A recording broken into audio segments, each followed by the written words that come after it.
ผู้นี้คือไผอันนี้ขอโทษ FC เบาตูนเราไปเบาตูนมานำก็เลยแบบมาอยากมาจับกล้องมาสั่นซะหมู่คู่นี่บ่หรือว่าจะได้หรือว่าเป็นจะได้น้องนุ่งกล้องได้บ่ไม่อาจจะได้บ่ว่าเพิ่นก็เคยออกกล่องโอเคเคยออกกล่องบ่เจ็บโอเคสบายดี FC แน่สบายดีเนี่ยสบายดีงามแน่นอนมีแล้วก็ยังงามอยู่เนาะนอนอยู่บ่นี่เรากำลังนอนอยู่เวียงบ่ตอนนี้ฮะแม่นแล้วอยู่มองใดของเวียงจันทน์อยู่ราคาอยู่ราคาบ้านจอมบ้าน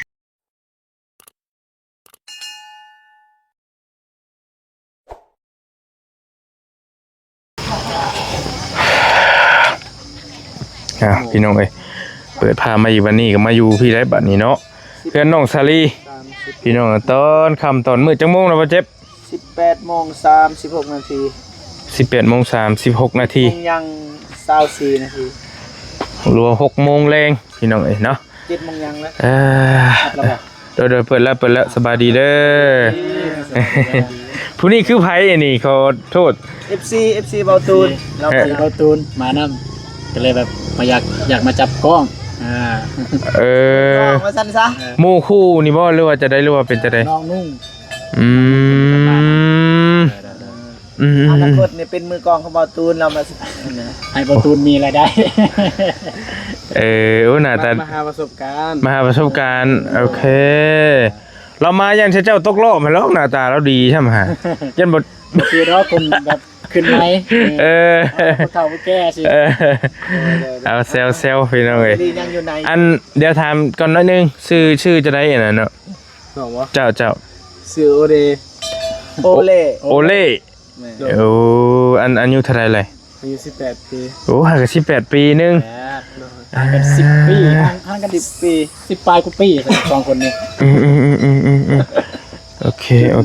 อยู่บ้านเดียวกับเจ้านี่บ่โอเคฮะบ่เจ็บลูกในบ้านเอาเพิ่นก็มาเบิ่งว่าซั่นนะพี่น้องนะมาหาประสบการณ์มีแนวคิดว่าอยากไปทางนี้แหละเอาก็มาช่วยกันนำกันก็สิเป็นหยังเนาะเอาพี่น้องเดี๋ยวมาหาน้องซาลีก่อนบ่ได้เจอเพิ่นป๊าดโธ่สิเป็นครึ่งเดือนแล้วบ่จ๊ะฮะระวังตามมาบ่ตูนมาเขามานั่งนำกันได้มั้ยสบายดีเด้อสบายดีพอเก็บสิจับกองให้โดยเอาขอบใจเด้อพอเจ็บเด้อบ่ใส่ก็ได้เข้าในบ่ได้ช่องก็ดีกว่าแจ้งกว่าให้เราส่งก็ได้แจ้งกว่าอยู่เพื่อนกับใครไม่มีใครเขาทำให้เราไปลิ้นแจ้งอยู่บ่แจ้งยับเขาในนี้อย่างว่าจะมาใกล้ผู้สาวเลยแม่เราผู้สาวเหรอวะบายดีนะน้องเด้อสวัสดีครั้งเด้อสวัสดีเด้อบทสุขคนมันเห็นน้องเพิ่นแต่ก็แต่เมื่อพุ่นแหละพี่น้องแต่สงกรานต์ก่อนสงกรานต์เข้ามานี่ก็ได้มาได้2-3 มื้อ2 คืนแหละคืนที่3นี่จะได้มาหาน้องเพิ่นมาก็ตอนค่ำซะกินข้าวแล้วหรือบ่กินแล้วได้ยังกินมีตมีโดยตำเอาพี่น้องอันมีมาแต่ชิเลอร์ไฟมาให้ข้างพวกนาบ้าเนี่ยของพวกนาบ้าโดยบ้ายังไงใช่เขามาพวกก็เห็นบ่ได้ว่านึงข้างนาบ้าขอโทษครับขอโทษขออภัยตลกอ่ะบ้ายังไงจะก็ต้องชื่อเพิ่นนี่ของนาบ้าเงาโดยพี่น้องไม่ตอกอันเจ้าคนมาเบิดแล้วบ่เบิดนะเบาเจ็บคนมาแล้วตูนกับบ่ทันในช่วงนั้นโอ้ยกโป้ให้เลยตูนบ่ทันช่วงนั้นกันทันกับสิมาให้กันเด้อพี่น้องเด้อกองไว้ใช้น่ะจะป้าไว้ใช้ อันใกล้เรือนน้องหาน โอ้ผ่าคุ้มมันบ่พี่น้องนะเพราะว่าพี่น้องหลายคู่หลายคนก็อย่าถิ่มน้องสาลีเด้อว่าซั่นบอลลี่ทีมงานเนาะ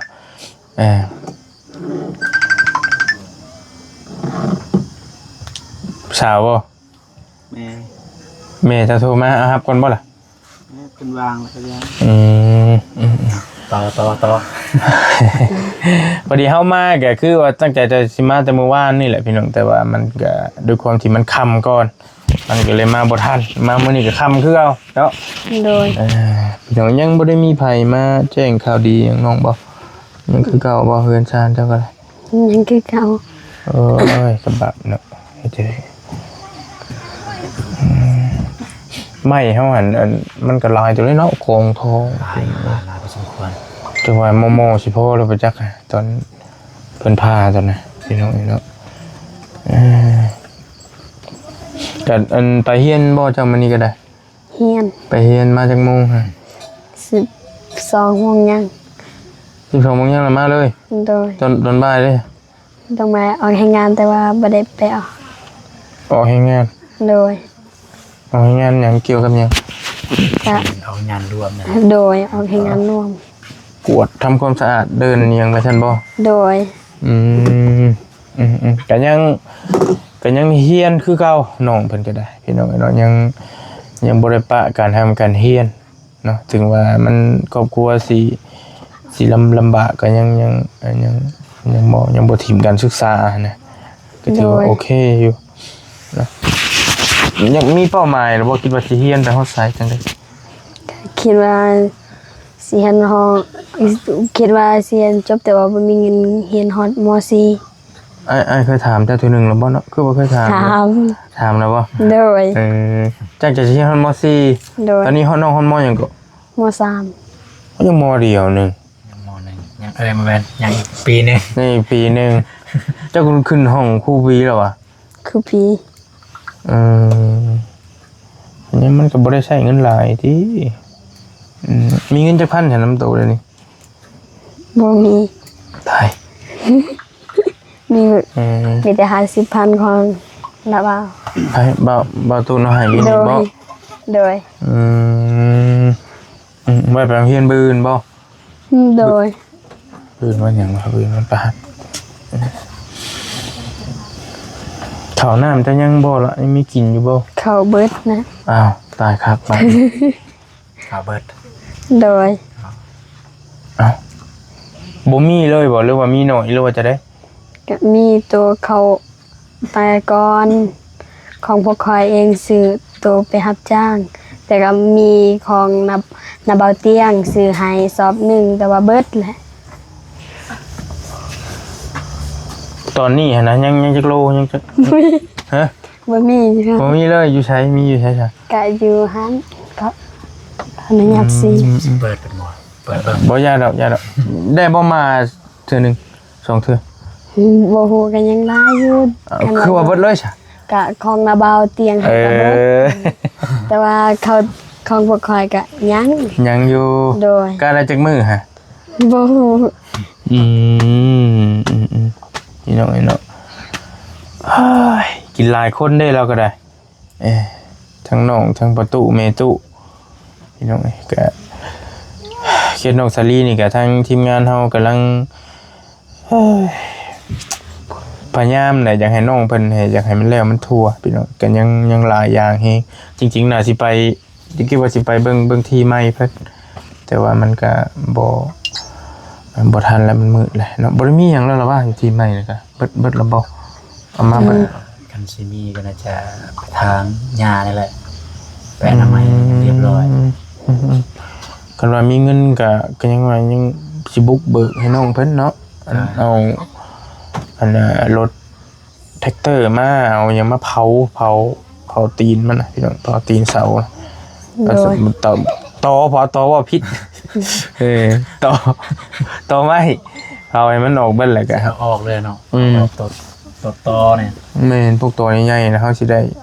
มันเป็นรถแท็กเตอร์เพิ่นมาก็สิได้มันจังสิรุดง่ายเด้จะอยู่ที่แล้วเจ้าก็ติกับ ประตูมีตู้ฝนตกบ่คืนนี่ บ่วันยาฝนตกประมาณ12 โมง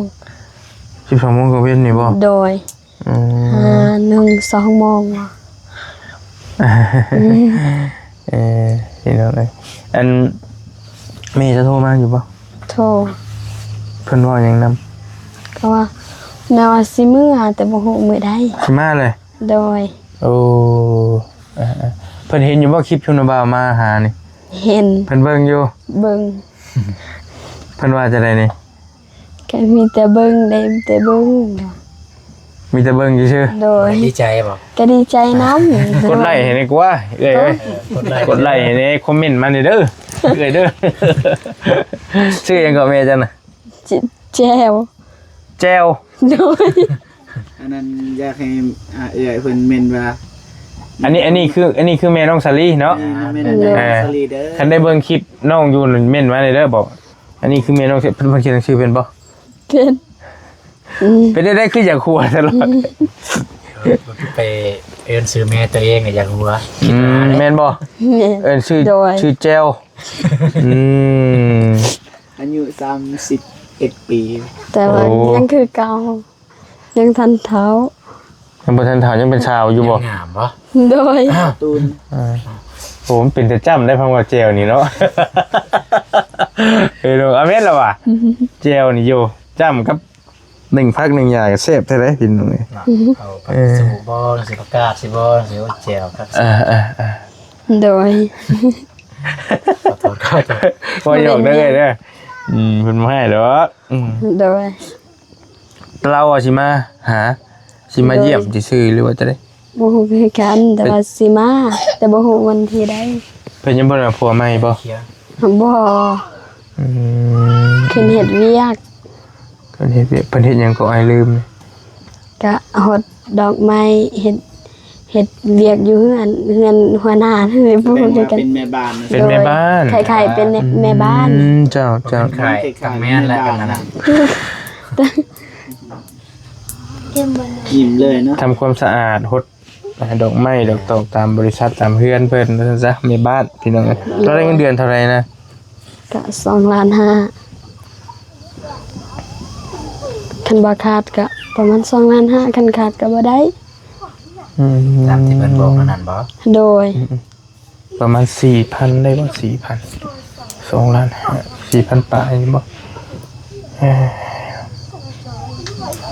อันดนเดือนหนึงได้คุยกันจักเทื่อ ก็ทางโทรศัพท์พอเท่าก็หลายเทื่อ โอ้เราโทรมาใช้โทรศัพท์จังSamsung อันโทรศัพท์ตั้งโต๊ะหันบ่ โดยกันว่าอยากเห็นหน้าก็โทรทางหมู่ทางโทรศัพท์หมู่ครูคอย โทรได้บ่ตอนนี้ ยากเลย ยากได้ โทรศัพท์มือบอกไป บ่เร็วกันเนาะ มีโทรศัพท์นอน อยากโล โดยบางเทื่อก็บ่เปิดออนบ่คุยกัน โอ้ยคุยกับเราเบิ่งจักเทื่อนี่เขาได้กันเนาะ ลองบ่เจสิโทรหา ก็ได้มาเข้ามา สิคอเฟซล่ะสิไปย่างไปคอมันจะให้น้องเพิ่นจับกองเป็น บ่ต้องมันสิบ่เฮิงพดบ่ บ่โดน พอยมีเพจเมย์จ้ะ เคยฮู้เฟซ ภาษาไทยบ่ เราฮู้แต่จังเทื่อเราบ่ฮับได้ซะนะมันก็โทรบ่ได้อี ค ก รับบางเทื่อฮะโดย อันนั้นสิจังได๋ล่ะ สิแค่ ใช่ไหม แบบซื้อเฟซแหละแบบ ออกได้บ่ แจ่วแซ่บ ได้ แจ่วแซ่บปลาเด็ก สิ นั เจี ว ยวเลยบ่ บ่ บ่ค่อยเว้าเองนี่ เขียนเอง เดี๋ยวยันวะเออ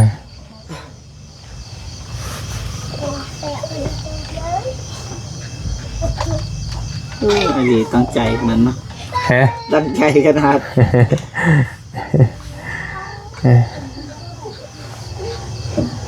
ออกบ่ เห็นบ่อ่อนอยู่โทรเลย ได้ติ บอกโทรเบอร์ก่อนโทรเบอร์แล้วบอกกันบอกเพิ่นครับเพื่อนเฟซก่อน คนละอ่อนอยู่โอ้บ่เจ็บเป็นเพื่อนอยู่ เพื่อนอยู่โทรเลย โอ้เจ้าไปจีบแม่แล้วยังโอ้ย โอ้ยเนาะ ว่าโทรเลย อันนั้นมาสิลมใส่ก่อนแล้วก็ให้อันนั้นเด้ บอกว่าคุยรถ คุยเลย ยันเขาบ่ว่าในกองเนี่ย บอกน้องสาลีหั่นแล้วห้ามบอก มาเลย ใช้หัวยังล่ะคุยแล้วลูกบอกแม่แล้วว่าอาจุมาอัดคลิปอยู่ นี่อัดคลิปเด้อ อ่า ตอนนี้แม่เอ้ยตอนนี้เขาอัดคลิปอยู่ ว่าภาษาแหกได้ น้อยยาวนะแต่แรงเพราะว่าบางคนกินน้ำกายเนาะ โอ้ย แม่ บอกว่าใครสัญญาณบ่ดีโดย มื้อใดสิมาเยี่ยมแม่เอ้ยเอ้ยว่ะ เดี๋ยวมื้อใดสิมาเยี่ยมลูกเอ้ยโอ้หลงลืมๆแหละ เรื่องที่ ใช่แล้วบ่ยกขึ้นมาดูสบายดีเด้อสบายดี สัญญาณบ่ดี โดยสบายดี มื้อใดสิมาเยี่ยมลูกก็ สบายดีเมื่อปิดเดือนดีกับเมื่อน่ะ พี่เดือนนี้ก็มาสิมาอยู่เลยบ่ แม่นเพราะว่ามาดูพี่กับบ่ได้เฮ็ดเวียกเฮ็ดงานคือกันเพราะว่าบ่สบาย โอ้ ได้เฮ็ดเวียกมีแต่สิไปมึงกันไปเงินเขาได้บ่ฮู้แหละ อันเอาถามแล้วเอาหน้าโชว์ออกกล้องได้บ่ สัญญาณบ่ แม่ ดี แม่ น่าจะได้ ได้บ่ เพราะว่าเพิ่นก็เคยออกกอง โอเค เคยออกกองบ่เจ็บ โอเคสบายดี FC แน่ สบายดีเนี่ย สบายดี งามแน่เนาะแม่แล้วก็ยังงามอยู่เนาะ นอนอยู่บ่นี่ เรากำลังนอนเอ้ยอยู่เวียงบ่ตอนนี้ฮะ แม่นแล้ว อยู่หมองใดของเวียงจันทน์ ส่วนราคา อยู่รา บ้าน คา จอมมณี จอมมัน หอมสี หอมสี เอ้ยเฮ็ดงานหยังเกาะ เฮ็ดงานแม่บ้านทูเฮือนแบบทูงานหดต้นไม้ แม่บ้านอะไรว่าง่ายๆ ก็ กัน ได้ เลย ให้กับแม่บ้านนั่นแหละ งานแม่บ้าน แม่ พี่น้องเงินเดือนเจ้านั้นเท่าไรก่อเงินเดือนเจ้า ห้ากะเงินเดือนนี่แหละคันได้เฮ็ดกะเดี๋ยวนี้เขาให้ขึ้นเขาว่า3 ล้านตอนตะมิดเคยเฮ็ด3 เดือนเขาให้แต่ล้าน2 ล้าน 5 ตะกี้2 ล้าน5วันนี้ขึ้นให้3 ล้านแล้ววันนี้ กันบ่ขาดก็3ล้านประมาณ เขาให้3 ล้านข่อยก็เลยบ่ได้เฮ็ดเวียก3บ่สบาย โดยยังบ่ได้เอาผัวติยังอยู่ผู้เดียวอยู่ติ บ่ แฟนมี แม่นบ่เดี๋ยวนอนอยู่ข้างหรือจัก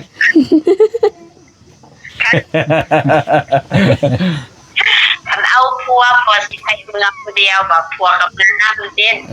แต่มันก็สิเอากันบอกว่าเป็นแฟนกันซื้อเบิ่งใจกันว่าเขาสิฮักเขาแท้บ่ โดย เป็นคือผัวในเบื้องล่างค่ะย่านแต่ได้แต่ผัวบอดี้ผัวแต่ติดเราติดยาผัวยาผัวตบตีแบบนั้นในเบื้องล่างและลาบได้หมดไม่ได้ผัวตบตีไม่ได้ผัวยา โดยลูกก็เลยทุกคนยันเป็นแบบนี้แหละเพราะว่าดูบ่ได้อดบ่ได้เพราะเขาเรียกเขาบ่เฮ็ดมีแต่กินเล่นบัดมาเฮือนแล้วก็ตบตีผิดกันนำเขาแบบนั้น โดย ตัวเขาคบอยู่ดียังมาทันดีเขาเพราะว่าเดี๋ยวนี้เราดีเพราะว่าน้องกินของยาอันนี้เขาเงินเพิ่นเบิดเพราะว่าเงินเดือนน้องพาให้ลูกเบิดเราไปอีกตอนว่าคนมีภาระคนมีลูก บอกแล้วได้กินน้ำเจ้านายสิบ่ มาพี่ไปหาเงิน กินซื้อเองนี่เอาเงินตัวเองไปซื้อข้าวกินนี่ซื้อเองแต่เฮ็ดเวียกอยู่หั่นน่ะ โอ้เพราะต้อง3 ล้านนี่ชื่อเขากินเองอีกนี่ โดย แม่ซื้อกินข้าวยังซื้อกินเบิด แม่เพิ่นส่งเดือน เอาเองเบิด เงินนี่นะ เอ้ยส่งเงินมาให้น้องชาลี่เดือนเท่าไรก็เอ้ย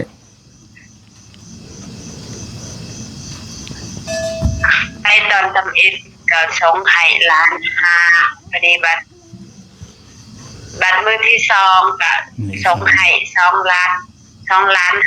เพราะว่าเงินเดือนน้องได้สำนักน้องก็ส่งให้เพราะว่า เจ้า ต้องหัดแบบลูกสาวแบบอีตอนลูกสาวอยากได้โทรศัพท์บ่มีโทรศัพท์เห็นคนอื่นใช้ บัดใดก็เสี อี ย ตอนลูกอันนี้คือให้ส่งให้ผมก็คือโทรศัพท์ใช้บ่ถึงเดือนก็มีโจรอีกยังมาเป็นใจอันมารับคนมาเอาโทรศัพท์ญาตินำเพิ่น บ่เข้าใจ โจร แบบแม่พาเงินให้ซื้อโทรศัพท์อยากโทรเล่นแบบนี้เห็นหน้าแต่ว่าบัดใส่บ่ฮอดเดือน แต่ว่ามีคนรักแหละ เจ้านี้ โดย จะเคยชื่อแล้ว เคยแต่ว่าของแม่อ่อนอยากเห็นหน้าแต่ว่าก็มีคนรักอีก เห็นคน บ่ฮอดเดือน ให้นำ โดยอันเอื้อยน่ะชื่อหยังก็เอื้อยฮะ บัดได้ไปใส่บ่ถึงเดือน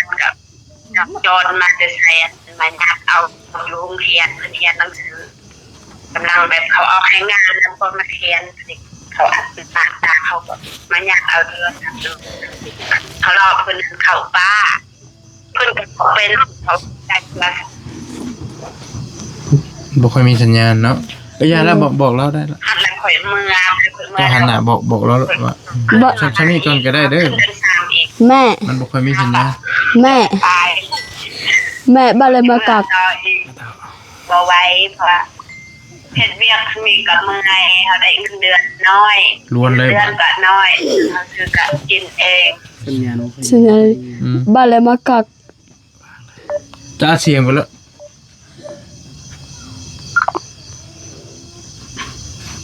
ตอนนี้เดี๋ยวมันออกภาษาบาดเจ็บเราก็แห้งอันนั้นอยู่แล้วเสียงไปบอกแล้ว บ่เลยมากักมันนั่นล่ะ เอา ดีเว้ย เป็นสิว่า เว้าแทนได้บ่ เออได้ ได้ เลยนะเอาละ ด้วยมันแต่ว่าเท่านี้ก่อนเด้อเพราะว่าทางนี้ก็บ่มีสัญญาณแด อืม คนใครว่าภาษาเฮาเอง โอเค โทรศัพท์ เจ็บบ่ โดย คืนให้แล้ว เข้าใจได้บ่เจ็บเด้อ ใส่นะบ่เจ็บแม่น บาปูไปเฉยป้านั่นแหล้วไอ้บูมี่ยังไงมาเยี่ยมมายามเด้อตาไปเอาอันนั้นน้ำรถไอ้เนี่ยปะ โดย อันนี้อยู่ในกินแท็กซี่มีอย่างนั้นมาให้มีแต่มีนั่นแหละคนนี้อยู่เลยมาสู่ต้องชูนุ่งดีสิบดาวประเดกให้ปะมีบ่ประเดกเจ้า บ่ ไปเดี๋ยวมาเยี่ยมมายามน้องเพื่อนนายกับสิเมื่อแล้วอาการก็บ่ค่อยโอเคปานใดพี่น้องเอ้ยตัว โอ้ อีกแล้วไอเตียง อันใหม่นี่ ไอเตียงก็ช่วยแล้วแบบนี้ เนาะ เจ้าอีก โอ้ โอ้ ตั้งเฮ็ดเอานี่ จังเฮ็ดว่า ใช่ปะจะไปฉายเขาดิมันบ่เจ็บผู้ไปอัดลาดบ่เจ็บ หายโตแล้ว เออ โมงนี่เราเก็บให้โตตลอดโทษโมงเลย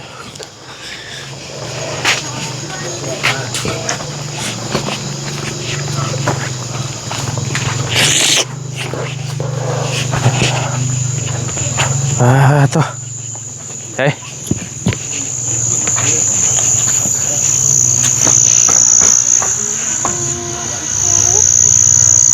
เอาเว้ยมีอะไรอยู่บ่ไปฉายอยู่บ่เอามาให้หน่อยวะไปฉายไม่ว่าบ่น้องบ่ โดย หาเกือบบ่แม่นบ่ เจ็บแล้วเอาเนี่ยไปเจ็บหายโตแล้วก่อน อ่ะ เบิ่นไปไทยบ่ เราเริ่มเปิดรถเลย เป็นคลองบ่เป็นอยู่บ่ มันหนีมาเยี่ยงนี่นะ ได้แล้วนี่ ได้แล้วบ่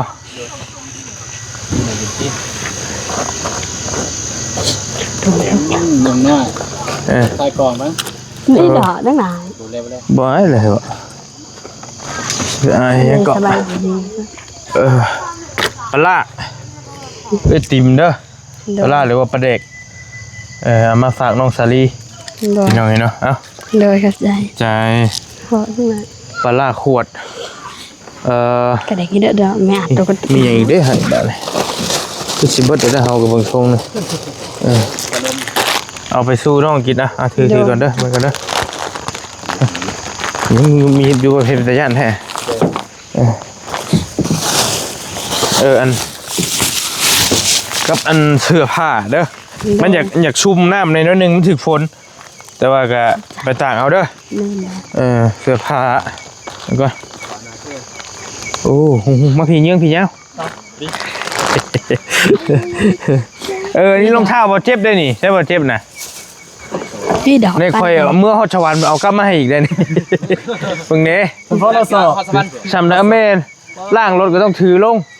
จะมาเราอยากได้เอาทีมก็ยันว่าหานะเฮ็ดจะได้ซะรองเท้าบ่เจ็บอันนี้เพิ่นลืมจะรถตะกี้ เรียกไปใส่เลย กับอันเกิบพอเพิ่นฝากมาให้น้องสลีอยู่ไสวะ เกิบเด้อน้องเด้อ โดย พอเพิ่นฝากมาให้มื้อน่ะจะลืมให้น้องเดิมมาสิแบ่งให้น้องเดิมนี่ โดย จะใช้ได้อยู่ที่ทำนี่ก็ไปนี่งามๆด้วยนี่ โดย เลือกใช้ได้พอใช้ได้ก็ใช้เด้อ โดย นี่จะไปให้น้องเดิมไปฝากน้องเดิมน้ำนี่ครับก็มันรบกวนเบาตูนเอาเข่ามาให้น้องเพิ่นนี่เป็นจุกนะแม่เอาจุกนึงเพิ่นบ่มีเพราะว่าเข่าสิเบิดแล้วโอเคข้าวสารเด้อนี่เด้อ โดย สารซื้อมา10โลเอาไป1ชูนุ่งกิน โดย ไปเมื่อป้าเลยเด้อ โดย อยู่ดีมีเฮ โดยคือกัน ไปเห็นน้องชาลีจังได๋มีได้หัวล่ะพี่น้องเนาะป้าอยู่ดีมีเฮงสำหรับคลิปนี้ก็เฮามาหาน้องชาลีพี่น้องเพิ่นก็ก็ยังใช้ชีวิตอยู่คือเก่านี่แหละการช่วยเหลือเพิ่นก็ยังบ่มีอีหยังคืบหน้าเนาะมีแต่น้ำบ่ยาวเล็กน้อยมีก็บ่หลายพี่น้องเนาะก็ฝากติดตามทั้งน้องชาลีกับครอบครัวเพิ่นต่อไปว่าสิเพื่อนชาติที่แล้วมือใดจังใดก็จังว่ากันแล้วแต่ผู้ใหญ่เพิ่นสิเมตตาตัวนี้ก็ได้พี่น้องเนาะไปอยู่ดีมีเฮงบ๊ายบาย โดยบ้าย ยามแรงโดย โดย